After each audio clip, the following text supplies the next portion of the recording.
Okay, so are you ready to dive into some Irish whiskey? Sounds good to me. But with a twist. Oh. You know how Scotch is usually in the spotlight when it comes to peat? Right. Well, we're trying something different today. Oh, yeah. We're trying out these 3 unique bottles from Sliabh Liag Distillers. Interesting.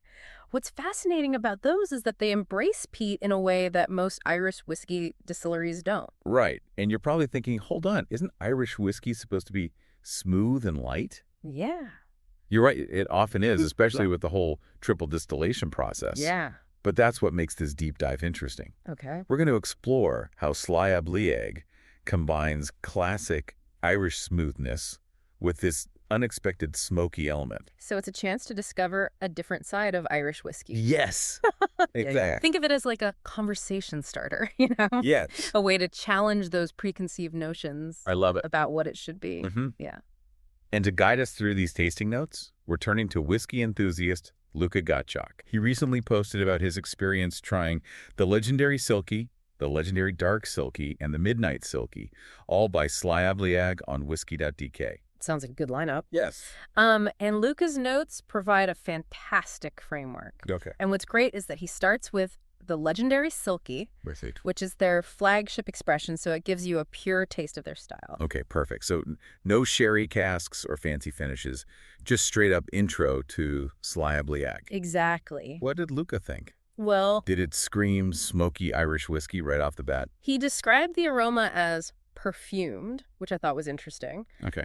Imagine a tropical breeze with pineapple, creamy vanilla, coconut, and toasted pecans. Okay, that's not what I expected. Yeah. So like a vacation in a glass. Right. Did he mention if the taste followed through on that tropical promise? He did. Okay. He said that those aromas translate beautifully onto the palate, but then you have this added layer of delicate peat smoke. He even compared the smokiness to spice-eyed whiskey, which tends to be more restrained than, say, the intense peat of an Islay Scotch. Okay, now that you mention it, I've tried a few Isleys, Yeah. and that intense medicinal peat isn't really my thing. Right. This sounds much more approachable. Like I could actually imagine sipping this like a warm evening. Precisely. It's about that intriguing contrast, the sweetness of the fruit playing against that subtle smokiness. Yeah. It almost makes you wonder, what would a smoky pina colada taste like? That's brilliant. Right. You just combined my 2 favorite things, whiskey tasting notes and cocktail inspiration. There you go. Now I need to go experiment. Exactly.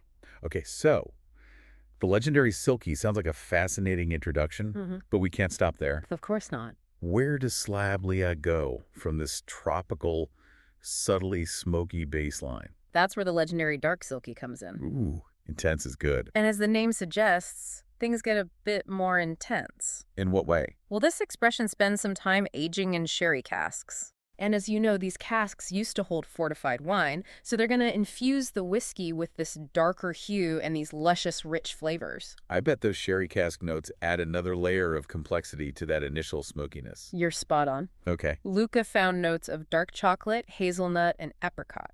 Okay, now that's what I call an upgrade. Yeah, it's like taking the legendary Silkie, dipping it in dark chocolate, and sprinkling it with toasted nuts. And the smokiness. Yes. Did the sherry casks mellow it out or make it more prominent? That's where things get really interesting. Okay. Even though the peat level is supposedly the same as the legendary Silkie, Okay. Luka found that the smokiness felt more pronounced in the dark Silkie. Wait, really? How is that even possible? It all comes down to the interplay of flavors. Okay. Think of it like this.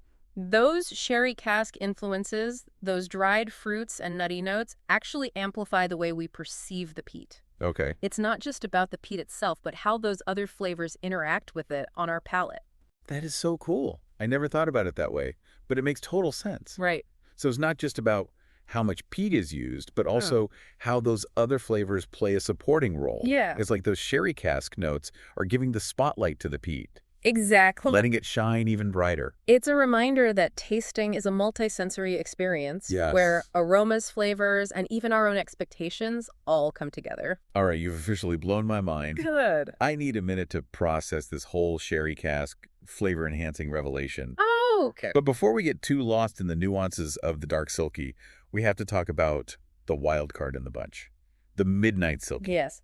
This one piques my curiosity, Yes. especially since Luka described it as bolder and more intensely peated. This one is a total departure. Okay, how so? Forget sherry casks. Sliabh Liag aged this expression in a combination of new oak and imperial stout casks. Whoa, that's a bold move. I can't even imagine what that would taste like. Yeah. Did Luka provide any clues? He described the Midnight Silkie as raw and rustic, with prominent notes of campfire smoke, licorice root, coffee, cocoa, and even a touch of hops. Okay, so far so good. Yeah. It sounds like a cozy night by the fireplace, wrapped in a blanket. Good book. Mm-hmm. But then things take a turn. Right.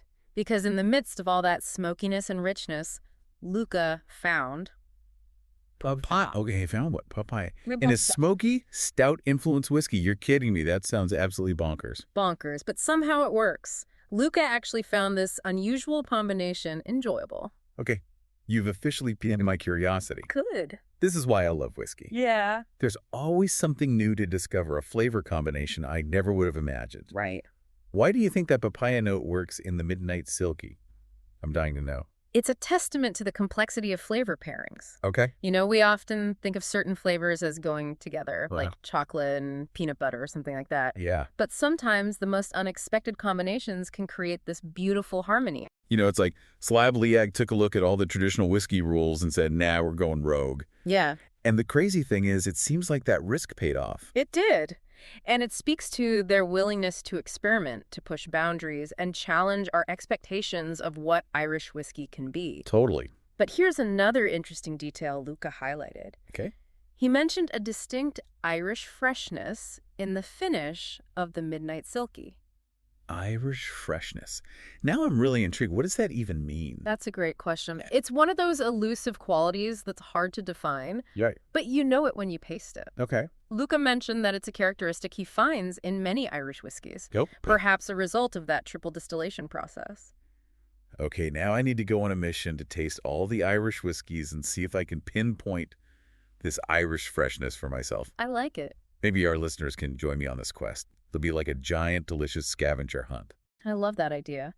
And while we're on the topic of discovering hidden gems, we can't forget Luka's bonus recommendation at the end of his post. Oh, yeah. He suggests trying the Sliabh Liag Dúlamán Irish Maritime Gin. Oh, yeah, the gin with the seaweed.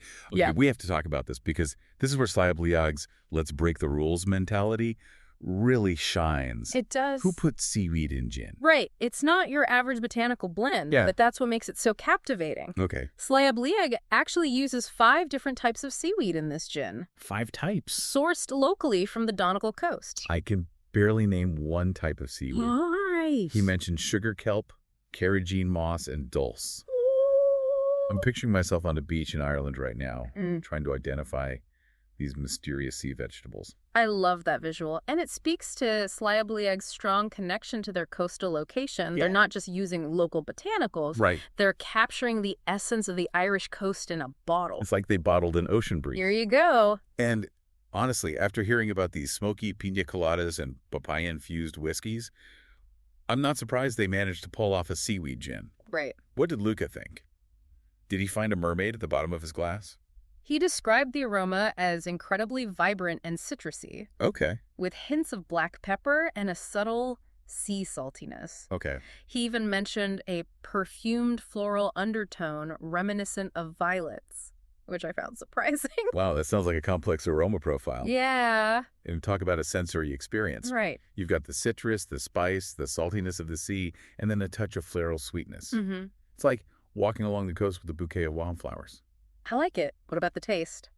Luka found the taste to be just as captivating. Okay. He noted bright citrus, a savory depth from the seaweed, and then a warming spiciness from the cassia bark. So we've got contrasting elements, Mm-hmm. bright citrus against savory seaweed, yet they somehow complement each other. They do. It's like Sliabh Liag is a master of finding balance in unexpected places. First with the peat and now with the seaweed.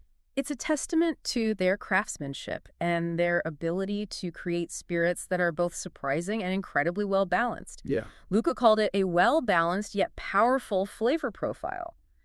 They're not afraid to go bold with their flavors, but they do it in a way that's still approachable and enjoyable. It's like they're pushing the boundaries of what's expected, but in a way that makes you want to come along for the ride. Exactly. You know, it makes you wonder what other unique spirits they have up their sleeves. Right. Are they going to start aging whiskey in kelp forests? Distilling gin with wildflowers? I, for one, am excited to see what they do next.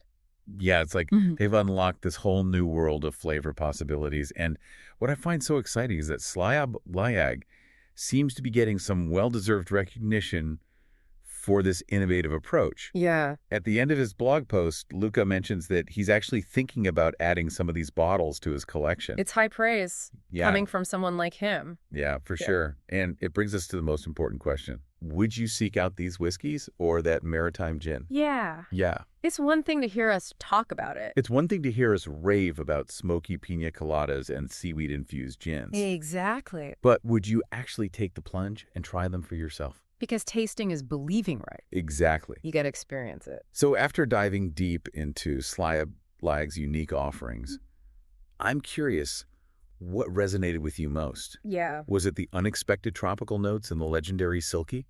The way the dark Silkie plays with the interplay of sherry and peat? Right? Or maybe it's the bold, unconventional profile of the Midnight Silkie with that papaya note. And don't forget that Maritime gin. I mean, the idea of capturing the essence of the Irish coast with those 5 types of seaweed is pretty special. It really is. And, Yeah. beyond just adding these specific bottles to your to-try list, Yeah. I think this deep dive opens up even more exciting possibilities. Absolutely. It sparked a new sense of curiosity, you know? Yes. If Sliabh Liag is experimenting with peat and seaweed... What other distilleries are pushing the boundaries of Irish whiskey and gin? Exactly. What other hidden gems are out there just waiting to be discovered? Right. Maybe this inspires you to, explore those lesser-known Irish distilleries, Yeah. the ones crafting small batch spirits with unique flavor profiles. Or maybe it even inspires you to experiment at home. Oh. You could try incorporating a touch of peat into your next whiskey cocktail, Okay. or experimenting with those unexpected flavor pairings. Exactly, because at the end of the day, Yeah. exploring the world of spirits is all about embracing those aha moments, Yeah. the unexpected flavors and aromas that surprise and delight us. Exactly. So keep an open mind, trust your palate, and who knows what incredible discoveries await you on your next whiskey or gin adventure. Cheers to that.